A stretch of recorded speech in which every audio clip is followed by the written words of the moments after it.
마태복음 2장 13절에서 23절까지의 말씀입니다. 그들이 떠난 후에 주의 사자가 요셉에게 현몽하여 이르되 헤롯이 아기를 찾아 죽이려 하니 일어나 아기와 그의 어머니를 데리고 애굽으로 피하여 내가 내게 이르기까지 거기 있으라 하시니 요셉이 일어나서 나의 아기와 내 어머니를 데리고 애굽으로 떠나다. 헤롯이 죽기까지 거기 있었으니 이는 주께서 선지자를 통하여 말씀하신 바 애굽으로부터 내 아들을 불렀다 함을 이루려 하시니라.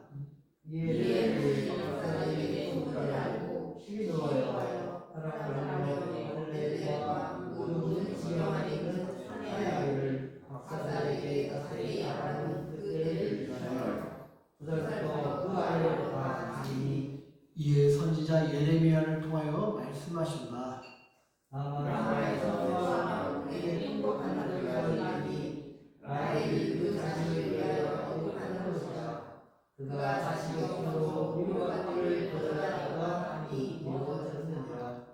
헤롯이 죽은 후에 주의 사자가 애굽에서 요셉에게 현몽하여 이르되 일어나 아기와 그의 어머니를 데리고 이스라엘 사람과 아기의 목숨을 샀던 자들이 집어넣으라 하시니 요셉이 일어나 아기와 그의 어머니를 데리고 이스라엘 땅으로 들어가니라.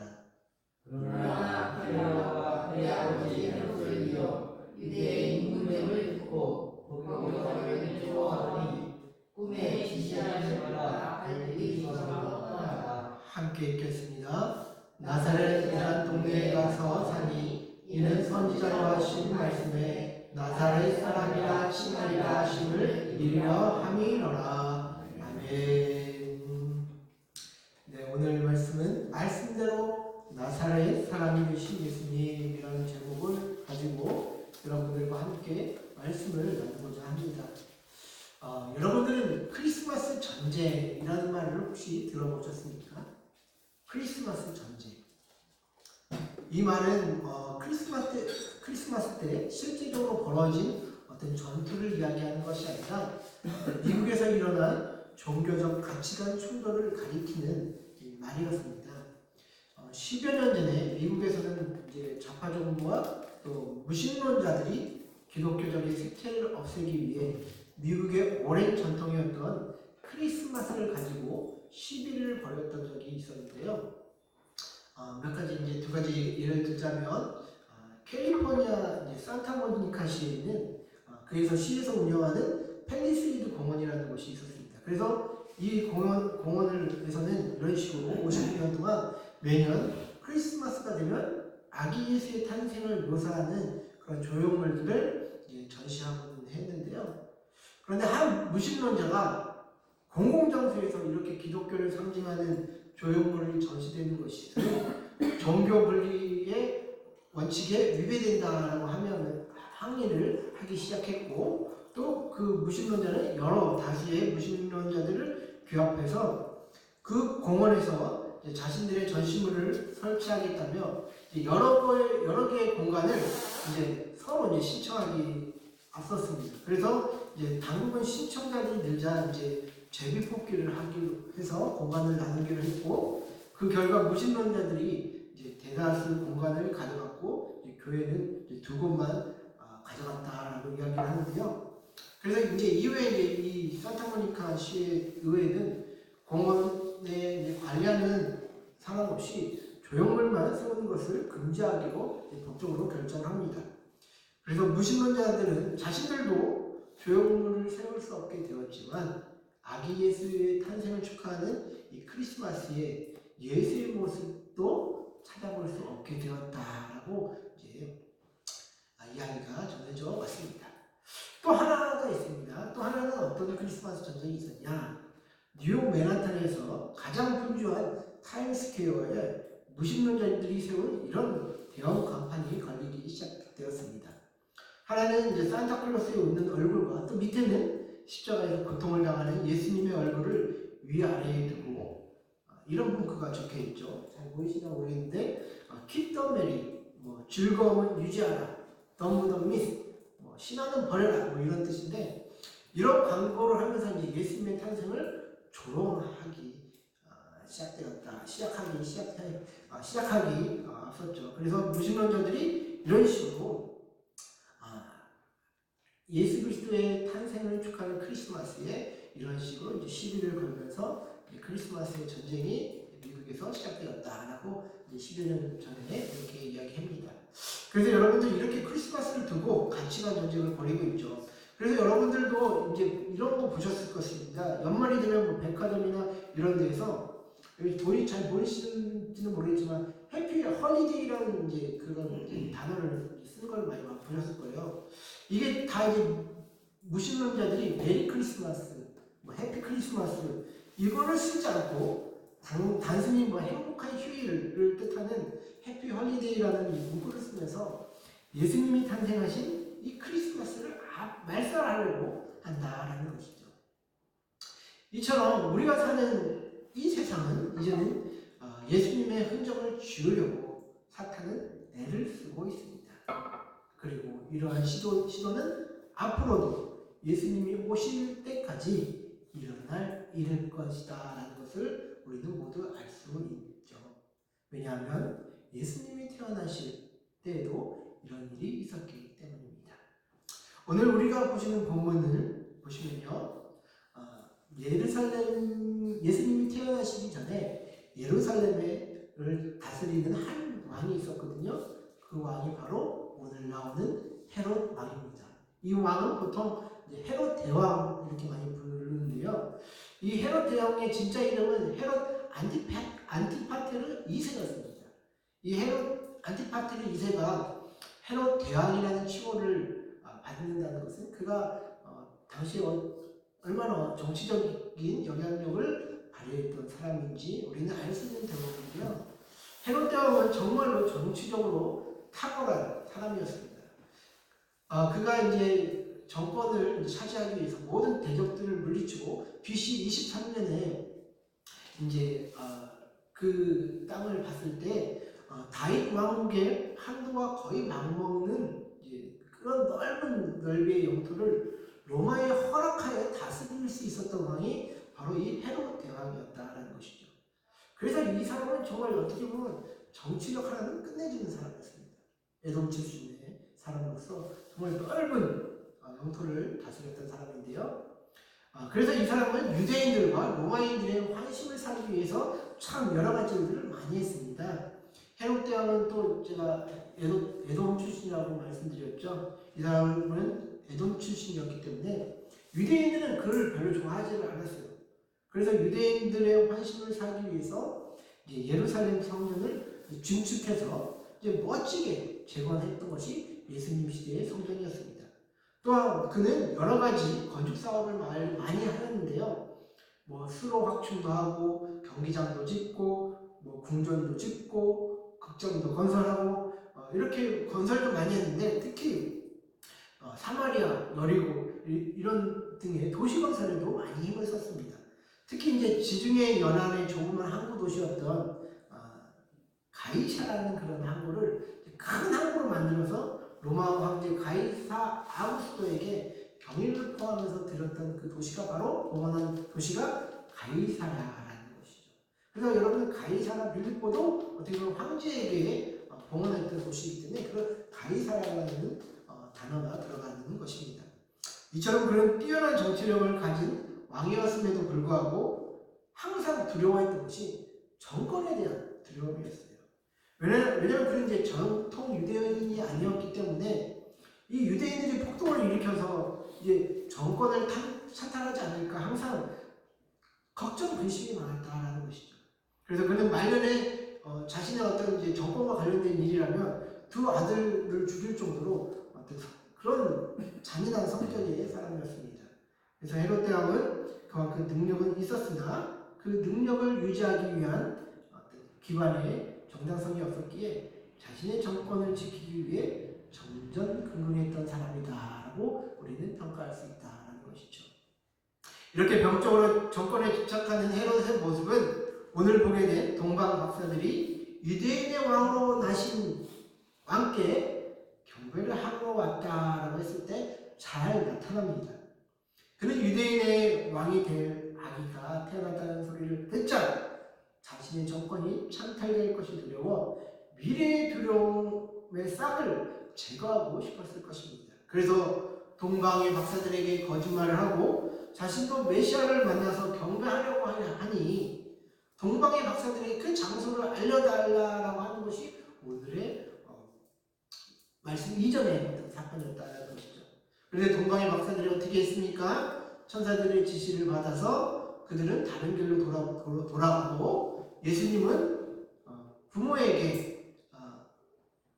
예수님의 부모는 애굽으로 피하는 그런 선택을 하고 해서 예수님의 생명을 건진 것이 오늘의 말씀의 어떤 줄거리죠. 그래 그 대신에 이제 베들레헴에 있던 2살 아래의 아이들은 모두 죽게 돼. 그런 이야기가 오늘 성경 말씀에 기록되어 있습니다. 예수님이 태어나실 때에도 사탄은 헤롯을 통해 성육신하신 예수님을 죽이려 했다라는 것을 알 수 있는 것이죠. 이처럼 오늘날에도 그때에도 예수님에 대한 모든 것을 사탄은 말살하려고 합니다. 아기 예수의 탄생을 축하해야 하는 크리스마스는 상업화되고 오락과 소비의 날로 점점 변신하고 있습니다. 또 예수님의 탄생을 축하하는 날이 크리스마스가 어떤 거대 태양신을 섬기는 날이었다라고 하면서 크리스마스는 예수님의 날이 아니다라고 주장하면서 이 날을 폄하하는 사람이 있는데요. 여러분, 이 크리스마스는 물론 예수님이 태어나신 정확한 날짜가 아닙니다. 크리스마스는 누가복음 2장 8절에 보시면요, 한밤중에 목자들이 자기 양떼를 지켰다라는 기록이 나오죠. 거기서 팔레스타인 지방의 어떤 기후와 간섭으로 따져봤을 때 목자들이 밤에도 양떼와 함께 들에 머물며 이들을 지키는 시기는 오히려 4월에서 11월입니다. 그래서 날짜상으로 봤을 때 우리가 오늘날 지키는 예수 탄생의 이 날은 어떻게 보면 크리스마스가 아니다라는 것이죠. 그래서 기독교의 어떤 허점을 공격하는 것이다라고 볼 수가 있어요. 그러나 이 크리스마스는 오랜 전통과 또 논의 끝에 정해진 날입니다. 이 날이 어느 날이라도 어떻게 보면 상관이 없는 것이, 중요한 것은 이 땅 가운데 아기 예수가 탄생하셔서 인류의 죄를 담당하시고 우리와 함께 하시기 원하신다는 그 사실을 이 날을 통해서 다시금 우리가 깨닫게 되는 시간이다라는 것이죠. 중요한 것은 우리의 믿음과 신앙과 삶에서 다른 것은 다 있지만 예수님만이 점점 더 사라져가는 것이 문제다라는 것입니다.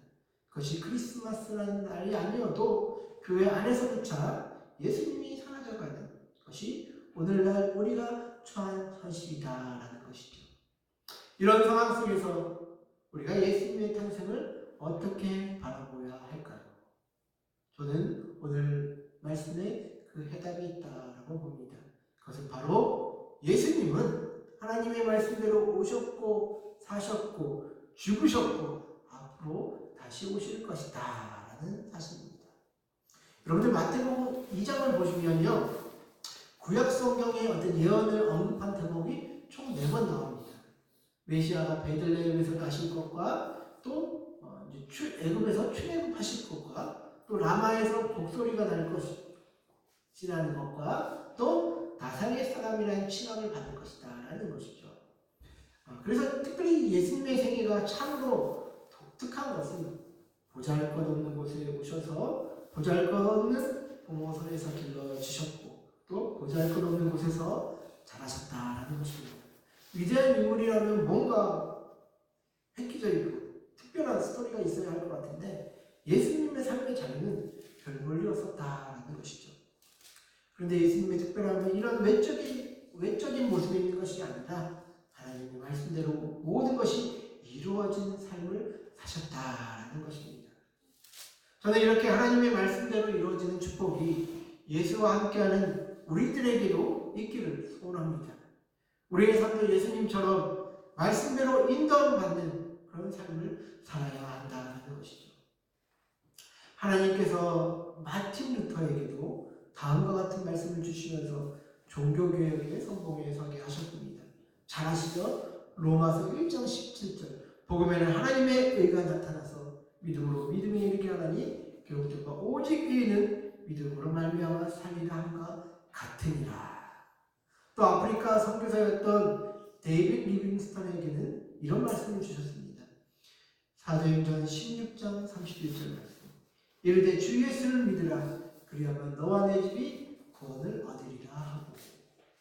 또 영국의 고아의 아버지였던 기도의 응답의 사람이었던 조지 밀러에게는 이런 말씀을 주셨습니다. 시편 68절 8편 5절 말씀. 그의 거룩한 조소에 계신 하나님은 고아의 아버지며 과거의 재판장이시라. 각자 하나님께 쓰임받았던 인물들은 하나님의 말씀, 주신 말씀 이런 것들을 가지고 살아갔다라는 것이죠. 모든 성경이 하나님의 말씀이지만 하나님은 성령을 통해 어떤 말씀을 우리 심령에 새겨주십니다. 그리고 그 말씀을 붙잡고 우리에게 맡기신 일들을 감당할 힘을 주신다라는 것이죠. 우리 예수님이 특별하신 게 뭔 줄 아십니까? 하나님이 구약 성경 속에서 예언하신 그대로 사명을 감당하시고 이제는 다시 오실 약속을 우리에게 주고 가셨다라는 것입니다. 사탄은 예수에 관한 모든 것을 지우기 위해 애를 씁니다. 이 크리스마스뿐만 아니라 교회 안에서 하는 모든 일들 중에 예수만 없으면 되기에 우리를 예수님과 상관없는 믿음과 신앙인들로 만들려고 애를 쓴다는 것입니다. 저와 여러분들은 정말로 하나님의 말씀으로 인도함 받고 계십니까? 저와 여러분들 마음속에는 하나님의 말씀이 간직되어서 우리를 움직이고 있느냐라는 것입니다. 저는 하나님이 주의종으로 부르셨다고 생각했을 때 너무나도 고민이 많았다라고 말씀드렸죠. 왜냐하면 저는 목사와 관련된 재주가 별로 없었기 때문입니다. 말도 잘 못하지, 그렇다고 뭐 성격이 차분하기도 하긴 하나 그렇지도 않았습니다. 그래서 제가 주의 종으로 가라 하셨을 때 감사보다 걱정과 근심, 도대체 어떻게 해야 될까라는 그런 생각만 하게 되었죠. 그럴 때 하나님께서 저에게 창세기 12장 1절의 말씀을 주시며 말씀하셨습니다. 내 고향과 친척과 아버지의 집을 떠나 내가 내게로 보여줄 땅으로 가라 라고 말입니다. 저는 이 말씀을 저에게 주시지 않았다면 이 험난한 길을 못 걸었을 것 같습니다. 그런데 어디 정해진 땅이 아니라 순간순간 인도하여 주시고 보여주시는 땅으로 가라 하셔서 어디로 어떻게 가야 할지 몰랐으나 마음은 항상 이 말씀을 붙들고 순종하며 걸었다라는 것이죠. 그랬더니 그때 당시에 이제 제가 고3 때 이제 콜링을 받았는데 그때 마침 또 담임 목사님이 바뀌시고 또 새로 오신 목사님이 어떻게 가야 한다라고 알려주셔서 일단 호서대 신학과에 입학을 해서 그때부터 열심히 공부하면서 열어주시는 길을 따라왔더니 서울신대학교 나오고 전도사사 생활하고 하면서 그 길들을 이제 걸어서 왔더니 어느새 제가 여기 있게 되었다라고 생각을 하게 된 것이죠. 그래서 저는 말씀의 위력을 믿습니다, 여러분. 그리고 오늘 저와 여러분들에게도 말씀하시는 하나님이 함께 하신다라는 사실을 저는 믿습니다. 예수님도 하나님이 말씀하시는 것을 따라 오시게 되었고 또 자라게 되셨고 죽으셨고 또 앞으로 오시게 될 것입니다. 저는 오늘 예수님이 말씀하신 대로 탄생하셔서 말씀대로 인도함 받은 그 결과가 23절 보시면 나사렛에서 자라나셨다라는 것에 초점이 맞춰지게 되는데요. 하나님은 왜 예수님을 나사렛에서 자라게 하셨을까 하는 그런 묵상을 하게 됩니다. 여러분, 본래 메시아는 누구의 자손이고 어느 지파에서 태어나야 한다고 여러분들은 생각하십니까? 유대 지파, 또 보통 다윗의 자손 이렇게 얘기를 많이 하죠. 자, 그렇게 하면 다윗의 자손이요 유대 지파면 그 주로 활동했던 무대가 어느 지역이라고 여러분들은 상식적으로 생각을 하게 되십니까? 유대 땅 바로 예루살렘이라고 우리는 생각을 할 수가 있죠. 그곳에는 다윗의 궁전도 있고 또 성전이 있는 곳입니다. 메시아가 다윗의 자손으로 성장하기에 딱 알맞은 장소가 예루살렘이었다라는 것이죠. 그리고 제 상식으로는 굳이 왜 생뚱맞은 곳에서 예수님을 성장하게 하셨을까 하는 그런 생각을 하게 됩니다. 왜냐하면 이때는 헤롯 대왕도 죽고 애굽으로 돌아온 시점에서 헤롯도 이제 죽고 하니까 그냥 예루살렘에서 성장케 하시던지 아니면 진짜 베들레헴에서 성장케 하시던지 하셨으면 되는데 왜 굳이 이 나사렛이냐라는 것입니다. 여러분 이 나사렛이라는 동네는요 정말 별볼 없는 동네라고 사람들은 평가를 합니다. 그래서 성경에서도 나다나엘이 이렇게 이야기하잖아요. 나사렛에서 무슨 선한 것이 날 수 있냐 하면서 무시하는 그런 발언이 나오잖아요. 그래서 주 1세기가 이전까지 1세기 이전까지는 고대 문헌에서요. 이제 뭐 요세푸스든 성경이든 다른 어떤 역사가든 이런 나사렛이라는 지명이 나오지 않습니다. 그만큼 사람들이 언급할 만한 가치도 없었던 관심 없던 땅이 이 하찮은 동네 나사렛이었다라는 것이죠. 이 하찮은 동네에 사람들이 관심도 가지지 않는 이 동네에서 태어나신 것은 앞으로 예수님의 삶이 얼마나 피곤하고 힘들지 미리 예상이 되지 않으십니까? 예수님은 이 나사렛에서 어떤 삶을 사셨을까요? 저는 지리적으로 한번 공부를 해봤는데 이 나사렛 북쪽에는 세포리스라는 이제 발전되는 그런 도시가 있습니다. 오늘날로 따지면 신도시 같은 곳이죠. 아마도 예수님과 그의 아버지 요셉은 이곳을 다니며 일을 했을 것으로 추정합니다. 성경에 나오는 이 가나라는 지역도 그 세포리스라는 지역을 이렇게 오가다가 갈 수 있는 곳이거든요. 그래서 그것을 통해 여러 가지 도시적인 문화도 경험하시며 어떤 차별과 인간의 탐욕 등 인간의 죄된 모습들을 많이 겪으셨을 것입니다. 그리고 나사렛 남쪽을 향해서 보면요, 다볼산과 이스라엘 평원이라는 것이 보이는데요. 이 사진을 보시면 다볼산과 이스라엘 평원이 보입니다. 이 구약 성경에서는요, 이쪽 지역에서 많은 사건이 일어났어요. 뭐 엘리야가 갈멜산에서 바알 선지자들을 물리는 것도 이쪽 지역이라고 얘기하고, 요시아가 무기토에서 목숨을 잃은 것, 그 다음에 뭐 나봇의 포도원을 아합 왕이 몰수한 것, 뭐 기드온이 하루셈에서 미디안인을 격퇴한 것, 뭐 엘리사는 수넴에서 죽은 아이를 살린 것 등 구약 성경에서 있었던 일들이 이 나사렛 능선에 오르면 보이는 지역에서 펼쳐졌던 것이 이런 구약의 이야기다라는 것이죠. 예수님이 이런 땅에서 어떤 생각을 하시며 성장을 하셨을까요? 아마도 왕과 선지자와 또 뭐 군사 지도자가 하나님의 부르심에 어떻게 순종하고 또 불순종했는지를 듣고 또 생각하시며 지혜와 키가 자라가시지 않았습니까? 그리고 인간의 연약함에 대해 직접 경험하시며 또 동정심을 가지셨을 것입니다. 저는 예수님이 말씀대로 탄생하셔서 말씀에 이끌려 나사렛에서 자라게 되셨다는 것은 인간을 향한 하나님의 큰 사랑의 결정이었다라고 생각합니다. 왜냐하면 이 권고하고 차별받는 나사렛이라는 동네에서 인간의 희노애락, 생로병사를 친히 경험하시며 인간에 대한 안타까움을 뼈저리게 경험하셨기 때문입니다. 그리고 그 안타까움이 인간을 향한 사랑으로 더 커져가셨을 것이다 라고 보는 것이죠.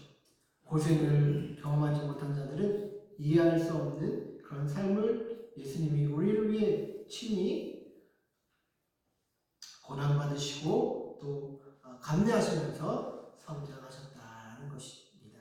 그래서 나사렛이라는 이 동네는 인간의 곤고함과 비참함을 경험하기에 딱 좋은 곳이었기에 하나님께서 예수님을 말씀대로 그곳에서 자라나게 하셔서 우리의 대속의 그 십자가의 사명을 감당케 하셨다라고 보는 것이죠. 여러분, 우리도 어떻게 보면 이 범명동에 위치한 한 교회에서 여러분들도 많은 것을 보시면서 여태까지 오셨을 것입니다. 교회의 희노애락을 보시면서 여러분들은 어떤 것을 배우셨고 또 어떤 성장을 하시게 되셨습니까? 저는 아직 젊은 사람이지만 제가 걸어온 길 속에서 인간은 참으로 나약하고 모든 것이 하나님의 은혜 아니면 안 되는구나 하는 것을 매일매일 깨닫고 그렇게 느끼게 됩니다. 우리들이 별 볼 일 없는 이곳에서 여러 가지 상황을 보고 하나님이 이곳에 남겨두신 것은 이곳에서 하나님이 말씀하시고 그 말씀대로 이끌어 가시고자 하는 이동과 담기신 것 아니겠습니까? 그리고 이곳에서 하나님이 하신 일들을 경험하게 될 때 우리는 하나님에 대한 사랑과 또 믿음이 더 커져가지 않겠습니까? 그래서 말씀대로 인도함 받는 사람들은 복 있는 사람이고 감사해야 할 것들이 많은 사람들입니다. 왜냐하면 그런 삶의 경험을 통해 인간에 대한 나약함을 깨닫고 그러한 깨달음으로 하나님을 더 붙잡을 수 있기 때문입니다. 그래서 우리의 모든 것을 아시고 이해하시는 예수님이 오늘 우리와 임마누엘 하신다는 것은 큰 복 중의 복이다라는 것입니다. 사랑하는 성도 여러분, 코로나 이후에 많은 사람들이 종교적인 것에 관심이 사라졌다고 이야기하는 시대죠. 특히 예수님에 관한 모든 것들을 사탄이 말살하려고 애를 쓰고 또 이 기회를 통해 우리의 믿음과 신앙을 모두 말살하려고 애쓰는 시대가 바로 오늘날의 시대입니다. 그러나 우리는 하나님의 말씀대로 모든 것이 이루어질 줄로 믿습니다. 여러분들의 삶도 또 그의 부흥도 또 개인의 영혼도 하나님의 말씀 안에서 모든 것이 새로워질 것을 믿습니다. 특히 예수님의 탄생을 축하하는 이날, 우리는 이날의 시간을 고정하는 것이 아니라 앞으로 우리에게 다시 오실 예수님을 바라보는 그런 믿음을 가지고 앞으로 나아가는 저와 여러분들 되기를 소망합니다. 그때까지 우리는 예수님의 탄생과 죽음, 부활과 재림을 기억하며 우리에게 하시는 말씀을 듣게 되시는 저와 여러분들 되시기를 주의 이름으로 간절히 축원드립니다.